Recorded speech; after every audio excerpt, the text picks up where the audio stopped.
Katakanlah kamu punya spare dana 1 juta per bulan, lalu ingin mulai berinvestasi ke pasar saham atau obligasi. Ada 3 opsi yang direkomendasikan untuk investor pemula: reksadana, indeks, dan ETF, Exchange Trade Fund. Walaupun ketiganya itu berbeda, tapi ada kemiripan, dan masing-masing tentu ada kelebihan dan ada kekurangan. Dan pada video kali ini, kita akan kupas sedikit tentang sejarah, perbedaan antara ketiga aset, serta mengambil kesimpulan untuk kasih rekomendasi mana sih aset investasi yang terbaik untuk investor pemula.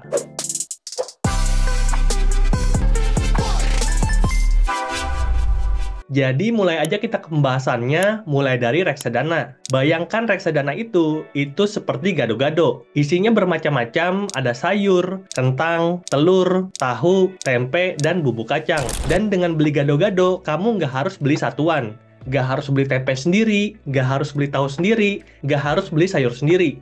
Nggak harus beli satu persatu. Beli gado-gado dan langsung dapat semuanya.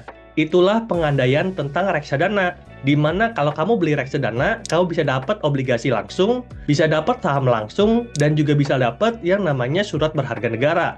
Makanya, satu keunggulan dari reksadana adalah kepraktisan. Dan dalam reksadana ada tipe reksadana saham, di mana kamu bisa beli langsung banyak saham hanya dengan satu kali klik. Jauh lebih nyaman dibandingkan solo trader yang harus eksekusi banyak transaksi untuk mengumpulkan banyak saham. Misalnya kalau solo trader ingin mengumpulkan 10 saham, maka dia harus melakukan 10 transaksi. Dan dalam IHSG aja ada 900 saham. Kalau dia pengen beli semuanya, maka harus 900 kali transaksi. Ribet banget. Padahal dengan beli reksadana, kita tidak harus ribet kayak gitu. Beli satu reksadana dan langsung dapat banyak saham. Sangat praktis dan efisien. Lalu, ketika kita punya banyak saham, maka secara langsung kita akan dapat benefit yang kedua, diversifikasi. Ada pepatah yang bilang, don't put your egg in one basket. Jangan taruh telur kamu semuanya dalam satu keranjang. Karena kalau keranjang itu jatuh, maka telurnya pecah semua. Dan dengan melakukan diversifikasi, maka kita melakukan strategi investasi untuk menurunkan resiko dengan cara menyebarkan uang tabungan kita. Kita tidak all in dalam satu saham, kita menyebarkan dana kita dalam banyak saham.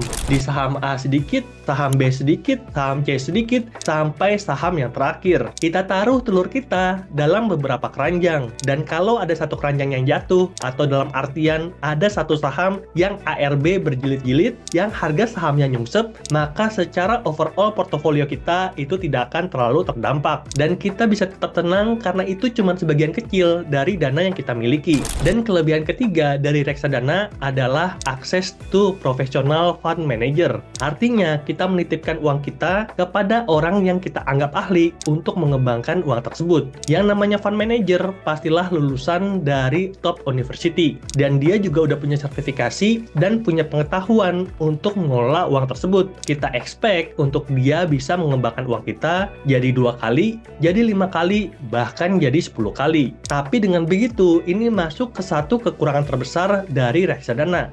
Ada potongan fee yang cukup mahal, karena kita kan perlu bayar profesional fund manager tersebut. Fee ini cukup mahal, sekitar 2,5% per tahun, dan belum menghitung yang namanya biaya kustodian, biaya beli, biaya jual, yang kalau di total-total bisa sampai 3 bahkan 5% per tahun.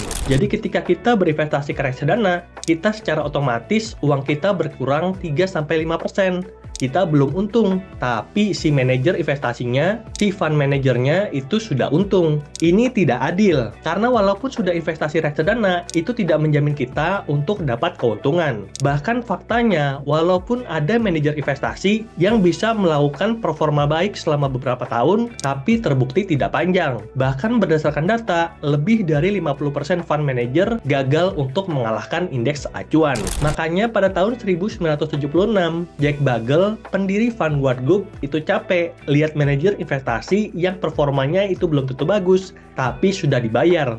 Dia bertanya-tanya, kok ada orang bego yang mau bayar orang bego? Akhirnya beliau meneliti dan meluncurkan reksadana indeks atau indeks pertama yang disebut dengan Vanguard 500 Index Fund. Diluncurkan untuk investor retail pada tahun 1976 dan digunakan untuk melacak kinerja S&P 500. Time in the market is better than timing the market. Dia bikin formula untuk jual beli saham sehingga manajer investasi tidak perlu lagi berpikir dan dia tinggal ikutin SOP untuk mengikuti kinerja dari market itu sendiri. Dan terbukti reksadana indeks atau index fund itu punya kinerja yang konsisten, beda dengan manajer investasi yang kinerjanya itu tidak konsisten, kadang naik, kadang turun. Dan hal ini buat index fund itu jadi populer. Apalagi index fund dikelola dengan passive management sehingga biayanya itu sangat rendah, cuma 0,05%. Beda tadi dengan reksadana biasa yang dengan active management mengeluarkan biaya 3-5%. Ini 100 kali lebih murah. Lalu beberapa institusi melihat dan mengembangkan produk index fund ini menjadi ETF atau Exchange Traded Fund. Artinya reksadana indeks atau reksadana biasa yang bisa diperjualbelikan secara real time layaknya saham dari sebuah perusahaan. Makanya pada hari ini kita akan bahas tentang ETF atau Exchange Traded Fund yang punya sebagian sifat dari reksadana indeks dan juga punya sebagian sifat dari saham untuk menjadi satu kesatuan produk investasi yang direkomendasikan untuk investor pemula. Jadi buat kamu yang tertarik, langsung aja aku kasih tutorial cara investasi ETF untuk investor pemula dalam 4 langkah.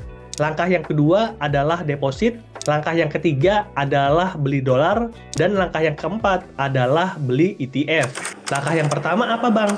Nah, ini dia langkah yang pertama. Kita akan bahas dulu tentang reksadana, di mana aku udah investasi, udah nabung rutin selama beberapa tahun terakhir, dan udah terkumpul 28.342.000. Itu dalam bentuk 4 investasi reksadana, 1 pasar uang dengan nilai total 1 juta, dan 3 saham dengan nilai total 27.339.000. Detailnya adalah sebagai berikut untuk investasi sahamnya, Schroders, Manulife, dan BNP Paribas. Tapi seperti tadi aku cerita, ada beberapa reksadana yang dia walaupun kita udah bayar, performanya itu kurang bagus. Dan sepertinya ketiga ini adalah salah satunya. Terbukti kalian bisa lihat kinerja selama 5 tahun terakhir, Schroders cuma untung 0,24%, Manulife itu rugi minus 9,53%, dan BNP Paribas itu rugi 11,15%.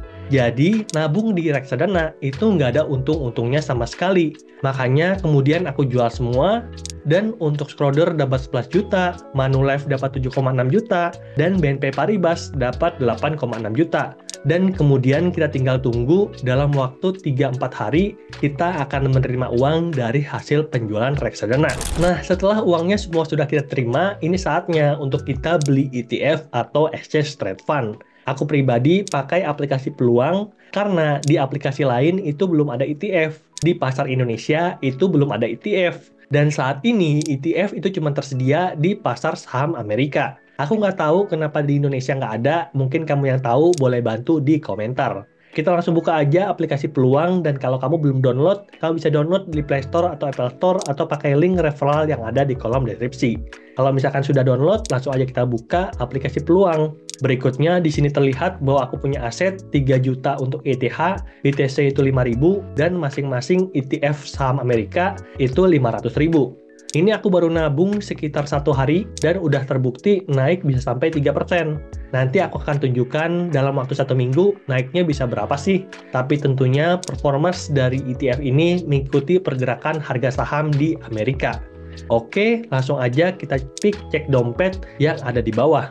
Di sini terlihat aku punya saldo itu 130, dan pertama-tama kita harus top up terlebih dahulu.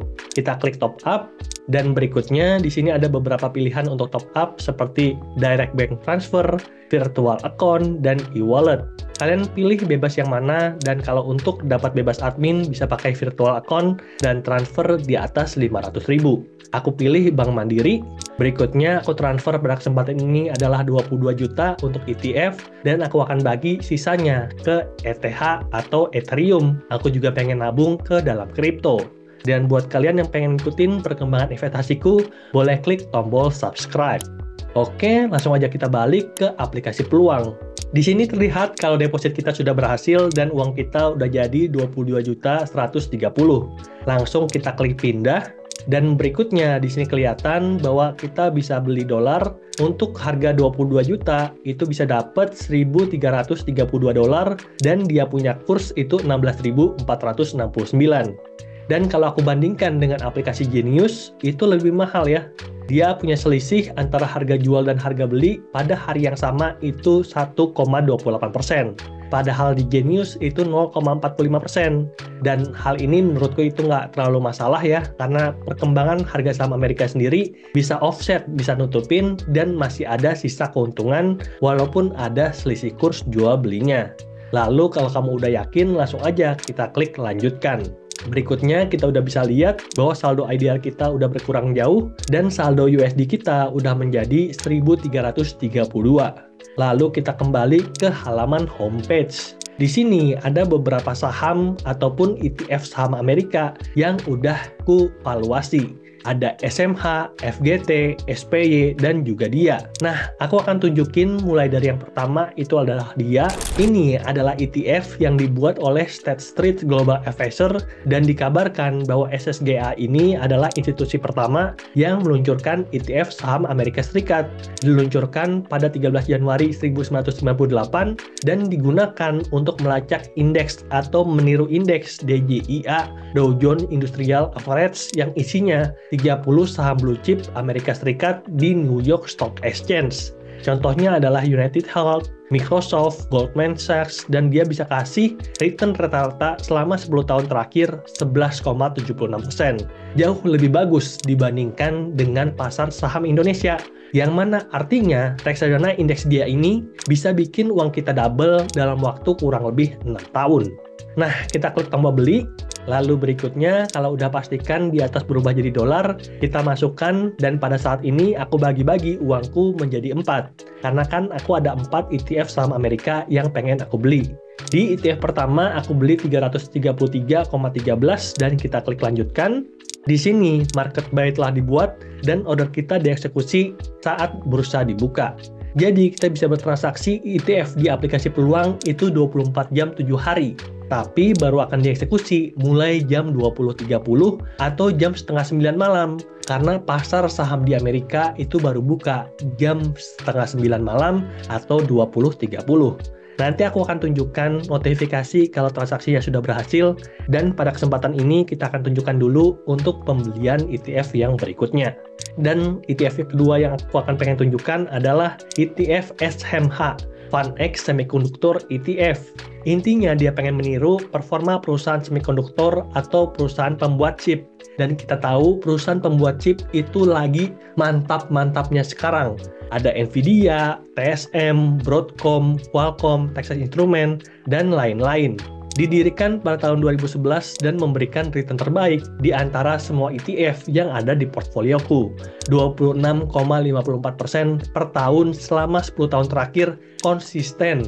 Nah, kalau kita dapat return 26,54%, maka uang kita bisa jadi double dalam waktu kurang lebih 2,5 tahun. Makanya aku juga banyak berinvestasi di ETF SMH. Jadi langsung aja kita beli juga saham SMH senilai 333 atau sekitar 5 jutaan dan kita klik lanjutkan.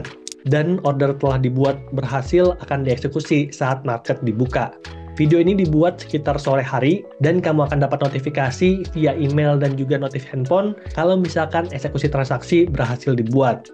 Lalu sebagai informasi, ini adalah perkembangan update dalam 1 minggu terakhir, di mana masing-masingnya itu berkembang. FGT itu naik 6%, SMH itu naik 6%, SPY itu naik 2%, dan DIA 0,14%. Jauh lebih menguntungkan dibandingkan reksadana yang ada di Indonesia.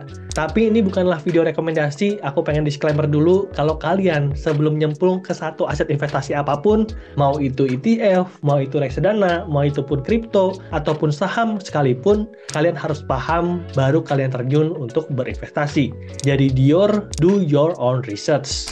Oke, itulah dia sedikit sejarah dan perbedaan antara reksadana, indeks, dan juga ETF atau Exchange Trade Fund. Intinya adalah cuma sebagian kecil dari fund manager yang bisa mengalahkan market. Jadi daripada kita bayar mereka dan belum tentu juga performa mereka sebagus itu, ya lebih baik kita berinvestasi pada market itu sendiri. Dan tadi kan aku udah ajarin tutorial investasi ETF mulai dari nol untuk investor pemula. Dan sebelum kita tutup videonya, aku mau kasih satu quote dari Warren Buffett. Kalau kita tidak menemukan cara untuk menghasilkan uang saat kita tidur, maka kita akan bekerja sampai kita mati. Terima kasih sudah menonton dan sampai jumpa di video berikutnya.